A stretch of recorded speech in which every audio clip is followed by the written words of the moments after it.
పంటల్లో చీడపీడల బెడద వల్ల దాదాపు 30 నుంచి 35% దిగుబడిని రైతులు నష్టపోతున్నారు. ముఖ్యంగా భూమి ద్వారా ఆశించే శిలీంధ్రపు తెగుళ్ల వల్ల నష్టం అపారంగా ఉంది.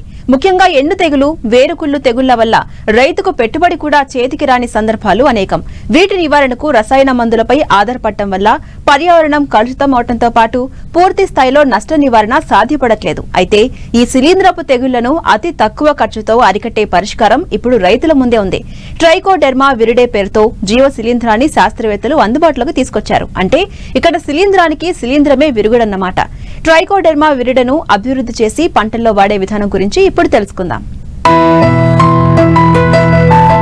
ట్రైకోడెర్మా విరిడి అనేది బూజు జాతికి చెందిన శిలీంధ్రనాశిని. ఇది పంటలకు హాని కలిగించే శిలీంధ్రాలను ఆశించి నిర్మూలిస్తుంది. వివిధ పంటల్లో శిలీంధ్రపు తెగుళ్లైన ఎండు తెగులు, వేరుకుళ్ళు తెగుళ్లను సమర్థవంతంగా అరికట్టడానికి ట్రైకోడెర్మా విరిడి జీవ శిలీంధ్రం ఎంతో ఉపయోగపడుతుంది. ఇది ఫంగస్ ఆధారిత జీవరసాయనం. తెల్లటి పొడి రూపంలో మార్కెట్లో వివిధ పేర్లతో రైతులకు అందుబాటులో ఉంది. దీన్ని పశువుల ఎరువులలో కలిపి భూమిలో తేమ ఉన్నప్పుడు దుక్కిలో వెదజల్లితే భూమి ద్వారా వ్యాప్తి చెందే శిలీంధ్రపు తెగుళ్లను నాశనం చేస్తుంది. బత్తాయి, నిమ్మ, బొప్పాయి వంటి పండ్ల తోటల్లో ప్రధాన సమస్యగా ఉన్న వేరుకుళ్ళు, మొదలుకుళ్ళు వంటి తెగుళ్లను ట్రైకోడెర్మా విరిడిని వాడి సమర్థవంతంగా అరికట్టవచ్చు. పప్పుజాతి పంటలు, పత్తి వంటి పంటల్లో ట్రైకోడెర్మాతో విత్తన శుద్ధి చేస్తే విత్తనం ద్వారా వ్యాపించే శిలీంధ్రాలను సమర్థంగా అరికట్టవచ్చు. శిలీంధ్రపు తెగుళ్లు ప్రధాన సమస్యగా ఉన్న భూముల్లో ముందుగా ట్రైకోడెర్మా విరిడిని పశువుల ఎరువులో వృద్ధి చేసి తేమ ఉన్నప్పుడు ఆఖరి దుక్కిలో వేసినట్లయితే మంచి ఫలితాలు కనిపిస్తున్నాయి.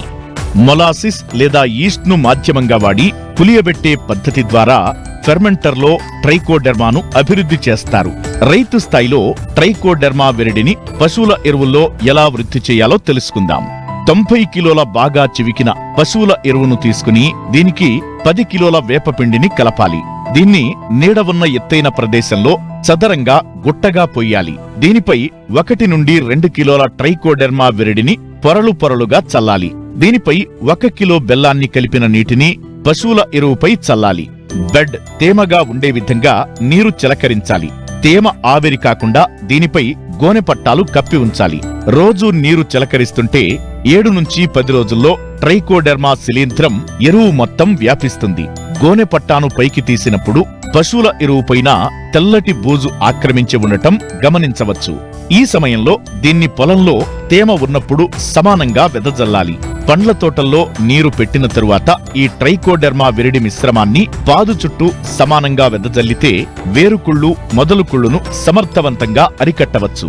పంటలు విత్తేటప్పుడు విత్తన శుద్ధిగా కిలో విత్తనాలకు 8 గ్రాముల ట్రైకోడెర్మాను పట్టించాలి. దీనివల్ల మొక్కల వేర్ల చుట్టూ ట్రైకోడెర్మా శిలీంధ్రం అభివృద్ధి చెంది వేరుకుళ్ళు తెగులు నుంచి పంటను రక్షిస్తుంది. దీన్ని రసాయన ఎరువులు, పురుగు మందులతో కలిపి వాడకూడదు. ఒకవేళ వాడాల్సి వస్తే కనీసం 15 రోజుల వ్యవధి ఇవ్వాలి. జీవన ఎరువులు, సేంద్రియ ఎరువులతో కలిపి వాడవచ్చు. ట్రైకోడెర్మాను చల్లని పొడి ప్రదేశంలో నిల్వ చేయాలి. తయారు చేసిన 6 నెలల్లోగా వాడుకోవాలి. ప్రస్తుతం కిలో ప్యాకెట్ ధర 100 నుంచి 120 రూపాయలకు మార్కెట్లో లభ్యమవుతుంది.